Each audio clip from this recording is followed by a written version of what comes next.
Hi, this week's Torah portion is called V'zos HaBracha. It is the last Torah portion of the 5 books of Moses, and in it Moses is actually giving blessings to the tribes of Israel. In today's reading, we talk about two tribes, Zevulun and Yisachar. They're actually mentioned in the same verse, and that is that because they had a partnership. As Moses blesses them, Zvulun should rejoice in his departure and Yisachar in his tent. Zvulun was in the departure, he was by the port, he was in business, meeting and making a lot of money. And the tribe of Yisachar were in the tents studying Torah. Their partnership was that Zvulun would support the study of Torah of Yisachar, and the merit of the study of Torah would also go to Zvulun that supported them. And the support was so significant that Torah actually puts the tribe of Zvulun first because they supported those who learned Torah. And of course, they received that merit as well.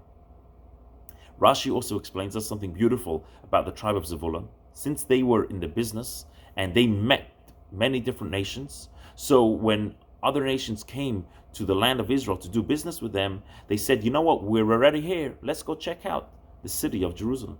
So they went there and they saw that this nation of Israel, they all serve just one God. And all the foods are similar. And they used to go back and praise what kind of a nation this is. In today's Tanya, we discuss that in this world that God created, there are 4 levels of things that He created. You have the things that don't move, stones, earth. You have the vegetative that grow. You have the animals that move around. And then you have the human being, that's the intellect. So the human being may be the most highest level of them all, but yet he needs to come to all the things of the lower level. His only survival is with things that are on a lower level from him. We need to eat from the vegetative. We need to use things from bricks and stones to build our homes. So the reason that the human being that is on a higher level needs to come to all things that are on a lower level is because there is a certain radiance of godliness that manifests itself into the lowest of levels, and only when we interact with the lowest of levels could we benefit from that major radiance that is there.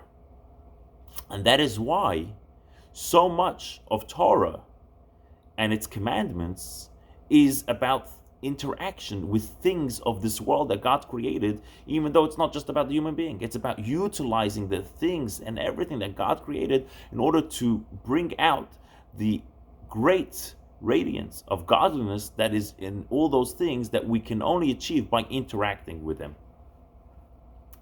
Today's mitzvah is, there is a mitzvah that if a couple got married and unfortunately the man passed away not leaving any children and he has siblings, the widow would be obligated to marry one of the siblings. Now, what happens if they don't want to get married? If the brother doesn't want to get married to the widow? So then there would be something called a chalitza. And this chalitza means that there would be a ceremony where it would be saying that they don't want to get married. And at that ceremony, the widow would take off the shoe from the sibling and say that this will not happen, this marriage will not happen. And that is the mitzvah of today. Wishing you a wonderful week.